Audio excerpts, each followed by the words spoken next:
লোকসভা ভোটের আগে আসন সমঝোতা নিয়ে বৈঠক কংগ্রেসের শরিক দলগুলোর সঙ্গে বৈঠক দুদিন ধরে বৈঠক কংগ্রেসের আগামী সপ্তাহে ইন্ডিয়া জোটের বৈঠক রয়েছে আর সেই বৈঠকে এই সমস্ত বিষয়গুলো নিয়ে তুলে ধরা হতে পারে।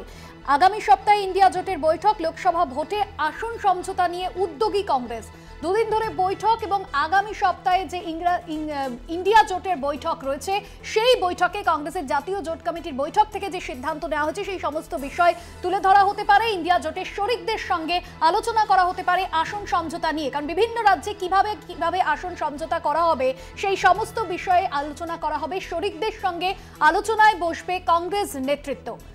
আগামী সপ্তাহে ইন্ডিয়া জোটের যে বৈঠক সেখানেই ইন্ডিয়া জোটের শরিকদের সঙ্গে আলোচনায় বসবে কংগ্রেস নেতৃত্ব। দুদিন ধরে কংগ্রেসের জাতীয় জোট কমিটির বৈঠক লোকসভা নির্বাচনের আগে আসন সমঝোতা নিয়ে উদ্যোগী কংগ্রেস।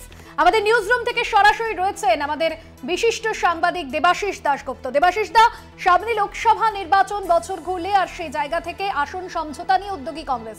ইন্ডিয়া জোটের বৈঠকে কোন কোন বিষয় তুলে আসতে পারে, এই বৈঠকের এজেন্ডা কি? তোমাকে আমি প্রথমে বলে নিই যে এটা ইন্ডিয়া জোটের বৈঠক বলা ঠিক হবে না। কংগ্রেস গত দুদিন ধরে লোকসভা ভোটকে সামনে রেখে কংগ্রেস নিজস্ব উদ্যোগে ওরা একটা জাতীয় জোট কমিটি করেছে। সেই জোট কমিটি বিভিন্ন রাজ্যের শরিকদের সঙ্গে আসন সমঝোতা নিয়ে প্রাথমিক পর্যায়ে আলোচনা করবে এবং প্রদেশ কংগ্রেসগুলোর সঙ্গে ইতিমধ্যে এই জোট কমিটি কথা বলতে শুরু করেছে। গতকালও কথা হয়েছে, আজকেও বিভিন্ন প্রদেশ কংগ্রেস নেতৃত্বের সঙ্গে আলোচনা চলছে।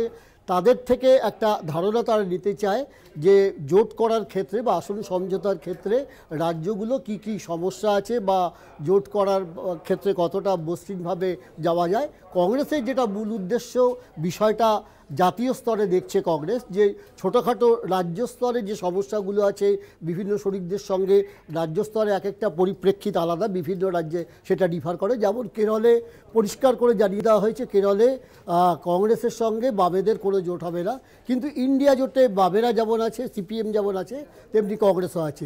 সেইভাবেই এই রাজ্যের ক্ষেত্রে তৃণমূল যদিও জানিয়ে দিয়েছে যে তারা একাই লড়ার পক্ষে যথেষ্ট, কিন্তু তবু কংগ্রেস হাল ছাড়তে চায় না। কংগ্রেস আলোচনা শুরু করেছে।